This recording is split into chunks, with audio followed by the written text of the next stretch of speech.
morning, you guys. Welcome back to my channel for another video. So I am in the middle of getting dressed, and as you probably saw, I thought I would film a get ready with me video this morning. It's been a while, probably at least a year since I've done this type of video, and maybe just give you some like fun casual outfit inspiration. We're having a super casual day, so it's gonna be nothing fancy. Give you some hairstyle ideas, anything like that. So I am gonna get ready soon to comb, but before I did, I wanted to take a minute and thank Dossier for sponsoring this video.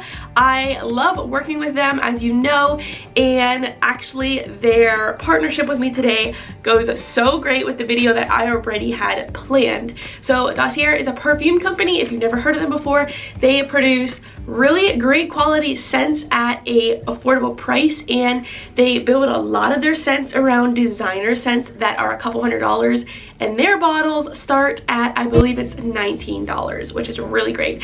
A couple things I love about them is that they are paraben and phthalate free, and they also do not use UV filters or colorants in their perfume. Let me grab mine and I'll show you. So it's completely clear, there's no colorants, nothing like that. Today I am pairing their citrus ginger scent with my outfit, and it goes so good. It's that nice, like kind of deep fall smell. I think this scent could actually be unisex, so it could go male or female. I love it. It has kind of that really classy, like high-end smell to it. You know, when you smell a perfume and you can tell that that is either expensive or that that person they like quality in their perfumes. Well, that's what this smells like. It smells so good. It has peppermint, lemon, ginger, pink pepper, vetiver, nutmeg, sandalwood, cedarwood. That's some of the scents that are in it. I really love this one. I love how Dossier has their perfumes grouped into families. So they have a citrus family of a bunch of different kind of citrus scents. They have a floral family, a bunch of different floral scents. They have kind of more of like a, I don't know if you would call it like outdoor woodsy type of family for some of their scents. They have, I'm trying to think what other ones they have. They have such a variety, and the groupings really help to show you kind of what some of the major notes are in their scents or in their perfumes. And so anyways, the one I'm trying today, like I said, is citrus ginger. It's such a good like fall, this time of year scent. I feel like it pairs perfectly with like a warm shirt or sweater kind of outfit that's cozy, and you want that kind of good nice smell to go with it. So anyhow, I wanted to take a minute to thank Dossier for sponsoring the video, and I'm gonna leave their link and a discount code, all that good stuff down below. Check it out. Get yourself some perfumes for this fall. Also, if you buy multiple, you get, first of all, a discount on the amount of perfumes you buy, depending if you buy 2 or 3 or 4.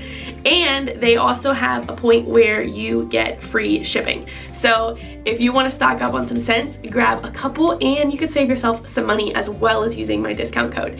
So thanks so much to them for sponsoring this part of the video. And now it is time for me to comb my hair. So I love sharing with you guys different hairstyle tutorials. If you're new to my channel, I do my hair a little bit different. I wear a head covering. I'm gonna do my hair, give you guys a little bit of hairstyle inspiration. This is great if you do head cover, and if you don't, it's great too. You can do it either way. It's not going to be like just this way or just that way, but I'm gonna do a fun hairstyle that I really like doing. Kind of makes me feel a little bit fancy, even though today's outfit is casual. We're planning on running some errands later, doing like a typical day with kiddos, lots of things, so I want my hair to stay put all day as well. I'll share with you guys some of the products that I use. I try not to do a lot of products in my hair. This is getting really chatty, but bear with me. I wash my hair once a week, maybe less than that. I have kind of the like curly, frizzy, it's not super curly right now because it's been a little bit since I've washed it, so the curls have fallen out, and it's getting more to the oily side, which is not a great side, but it also works good when you do your hair up. Not people can tell that easily. Anyhow, so I am gonna get this done. I will try to put together like a list of hair products I use, kind of my routine. I don't really have a big one, but then you guys can see if you're someone who has hair texture like mine, or you're looking for some clean products, then you can kind of see what I use, but I'm not gonna go into all that right now. So let's get into the next part of my video, and I'm going to work on continuing to get ready with you guys.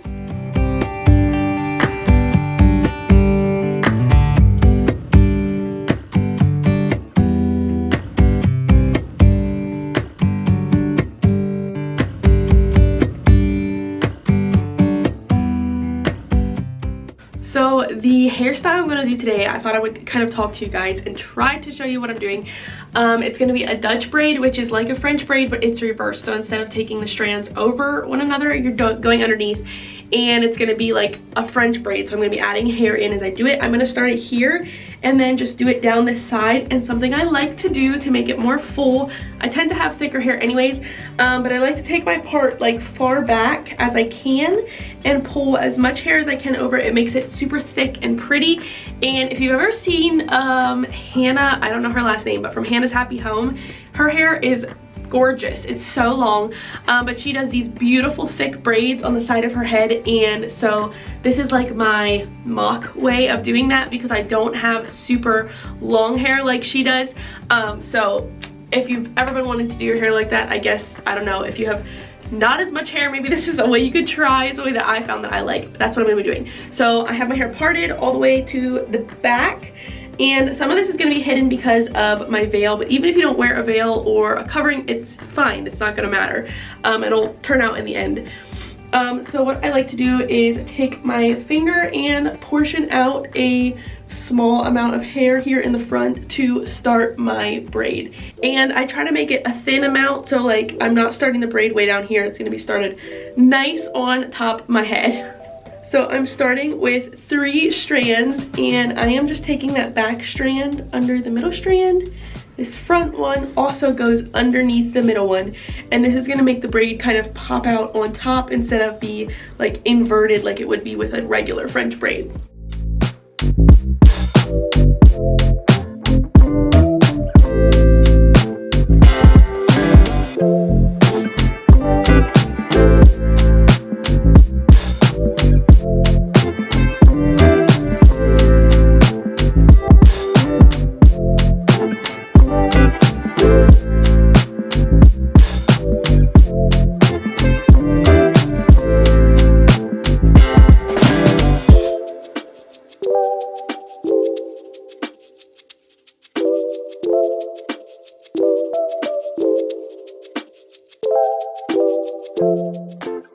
Okay, so now that I have my braid done, I take like a tiny rubber band and cap it off. One of the reasons I do this is because I do not personally typically use a hairband in my bun before I put it up. I find that's less strain on my hair if I do it that way, and especially because I do my hair up quite frequently. But anyways, I find that not using a band in my hair every single day, like in a ponytail, really takes the wear and tear off of breakage and that kind of thing. So I don't know if you guys can see or if it will show up great on camera. I hope it does. But I have a Dutch braid. It starts right here at the top of my head, and it comes the entire way down, and then I just put in a little bit of an extra braid here at the end. So what I'm going to do now is I am going to fan out the braid, mainly focusing on this part because that's what you're going to see. This is going to be hidden in a bun, which I'll get to in a tiny bit. But anyways, I'm going to just go through and just pull it out. And if you're worried about pulling it out too much or pulling out too much frizz, you can take a little bit of spray, water, whatever you use, and kind of spray down like if you have like fluff up here, kind of like I do. So I might do that first, and then I'm going to fluff out the braid and get to the rest of this.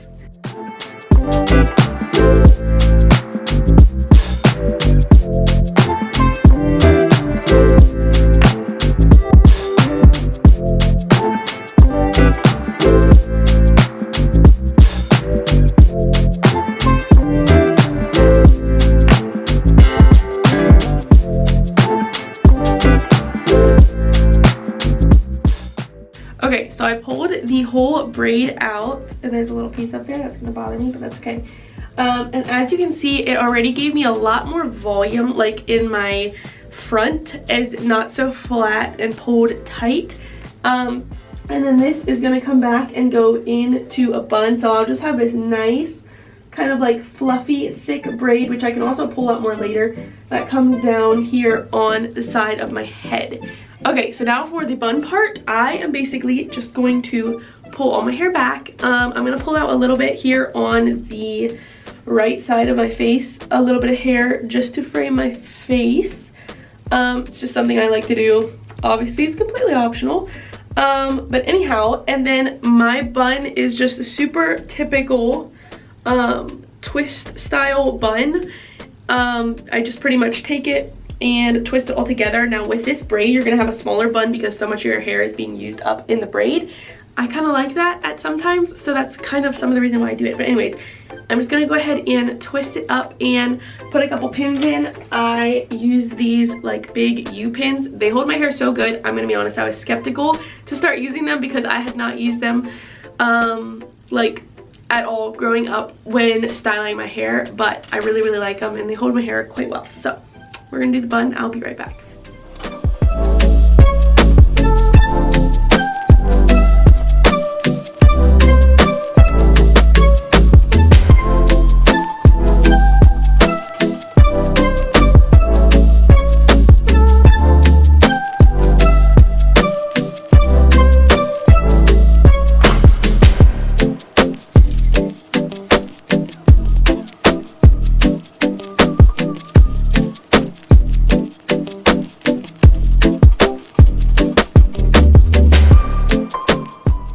I'm using a mirror off to this side so you're not quite seeing everything.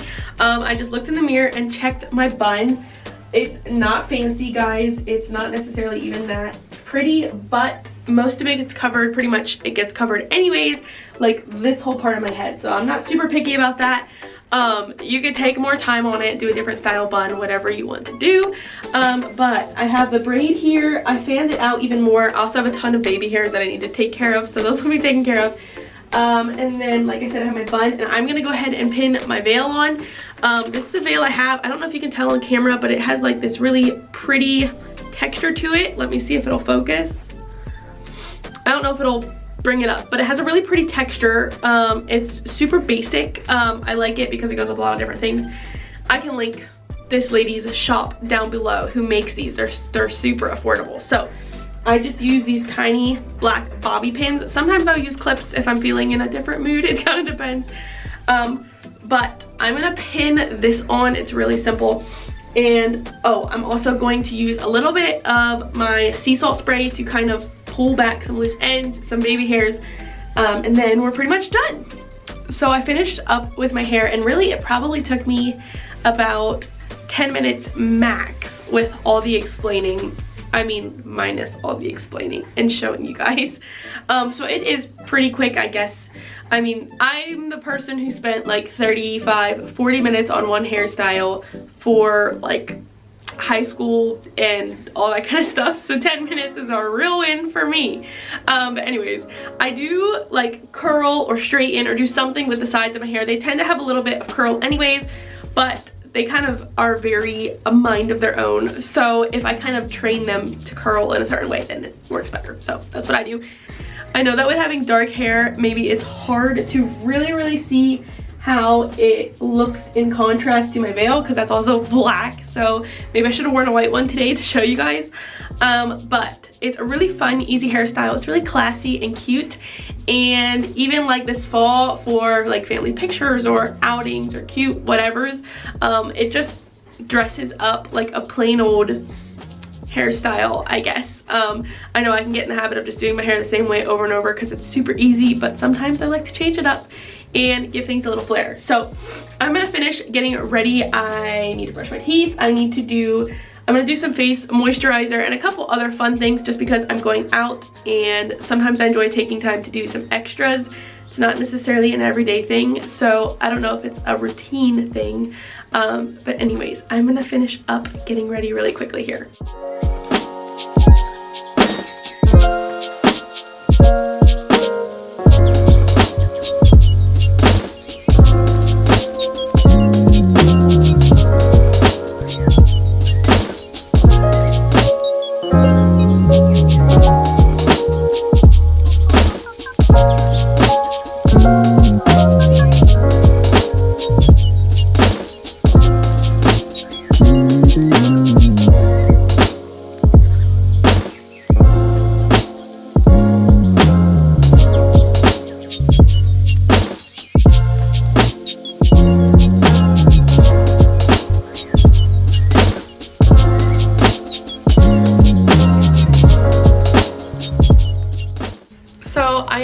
finally completely ready. And it was actually a quick get ready. Might not seem like it with the video, but it did not take long. And I'm gonna say goodbye for now for this video. I have to run along and get some stuff done today. I hope you enjoyed coming along with me, but before I go, and before you guys click off or go, I wanted to share with you guys a book that I'm going through for my devotions right now. I had devotions this morning before I even started filming or talking and chatting with you guys. But this book is from the Daily Grace Co. Can you tell? It's beautiful, like all their books. But it's called Emotions and the Heart. And it's been really good for me to go through. I am not that far into it. Today, I finished up page 25 or day 4 of week 1. So I'm not that far into it. But it talks all about controlling our emotions, understanding them biblically, interpreting them, leading them and guiding them instead of letting them control us. And I know as moms, or at least for me, I'll talk for me, I know that also affects my children. If I don't know how to control my emotions, or if I struggle in controlling my emotions, my kids struggle also, or I can't even lead them properly because obviously they see me not being able to control mine or not allowing mine to be controlled or led after God and that kind of thing. Hopefully that makes sense. And then this book goes on, like the one lesson's called Emotions Motivate Us. Another one is called, let me see here, Emotions Affect Our Relationships. And then it also has specific lessons on a lot of different emotions that we feel and things that we deal with, whether they are right or not. And I know today's lesson was really good. It was talking about how sometimes positive emotions can be deceiving. You can feel great doing something and still not be doing something that is right or be in disobedience to God. And then sometimes negative emotions can actually be positive because they prompt us to either get into God's word or to pray more or to seek more after God, or they prompt us to make a change in our life. So it is really good. I wanted to share it with you guys. If you're looking for a good devotional, it's a small devotional. It's not big. I think I paid $5 for it. The Daily Grace Co., if you did not know, if you sign up for emails, they have like $5 sales every once in a while where you can get a bunch of books for $5. Some of the bigger ones I think are $10. But it's a great way to stock up on good devotionals. They also have a place every single day with questions, and I write right in the book. Because I like to go back and read it and see, you know, what I wrote for that specific time. But they're really, really great, really inexpensive. So I thought I would throw that in here at the end. If you're looking for a good devotional, I recommend this one. I will try to find a link for it and put it down below. But anyways, thank you guys so much for coming along with me today. I hope you enjoyed getting ready with me. I really enjoyed this. It's been a long time since I did something like this, and anything like outfits, hair, that kind of stuff is right down my alley. So sharing it with you guys was so much fun. I am gonna go run about our day, but I hope you guys have a wonderful rest of your day and a wonderful week until I see you guys. Hopefully next week I'll be back with another video. So thank you guys again, and I will see you later. Bye guys.